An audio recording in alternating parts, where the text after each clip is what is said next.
இது February 11 தைப்பூசம் தான் special. கூடவே என் பர்த்டேவும் கூட 5:30 போலே சாமியெல்லாம் கும்பிட்டு பிரேக்ஃபாஸ்ட் வந்து சாலட் மாதிரி பண்ணலாமான்னு கேட்டிருந்தேன்.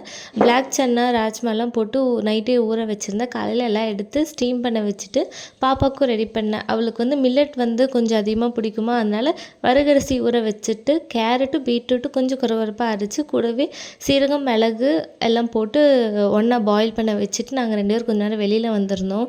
கிளைமேட் ரொம்ப ப்ளசண்ட்டாக இருந்துச்சு. மேடமும் கொஞ்சம் சீக்கிரமாக எழுந்திரிச்சிட்டாங்க.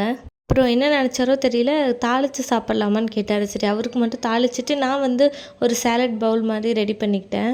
பேபியெல்லாம் பிறந்ததுக்கப்புறமா பர்த்டே எக்ஸைட்மெண்ட்ஸ் எல்லாம் அப்படியே கம்மியாயிருச்சு. போன வருஷம் பர்த்டேக்கு பாப்பா ஒரு 10 டேஸ் பேபியாக இருந்தாங்க. இந்த வருஷமும் எனக்கு போன வருஷம் இருந்ததை விட ஃபுல்லாக எக்ஸைட்மெண்ட்டே போயிடுச்சு. ஓகே இன்னைக்கு பர்த்டே அவ்வளோதான், அந்த மாதிரி ஆயிடுச்சு. முன்னெல்லாம் புது ட்ரெஸ் போட்டுக்கணும், கேக் வெட்டணும், ஸ்வீட் செய்யணும், அந்த மாதிரி ஏதாவது எனக்கு தோணும். இப்போல்லாம் ஒன்றுமே தோணலை. எனக்கு அந்த நாள் நல்லா போனால் போதும், அப்படி தான் இருக்குது. இந்த மாதிரி பவுல் செஞ்சுட்டு என்னோடய சேட் கிரேவிங்ஸ் வந்து கொஞ்சம் கம்மியாகும். எனக்கு இது மாதிரி சாப்பிட்டா சரி எனக்கு ஃபில்லிங்காகவும் இருக்கும், சேட் கிரேவிங்ஸும் கொஞ்சம் கம்மியாகும்.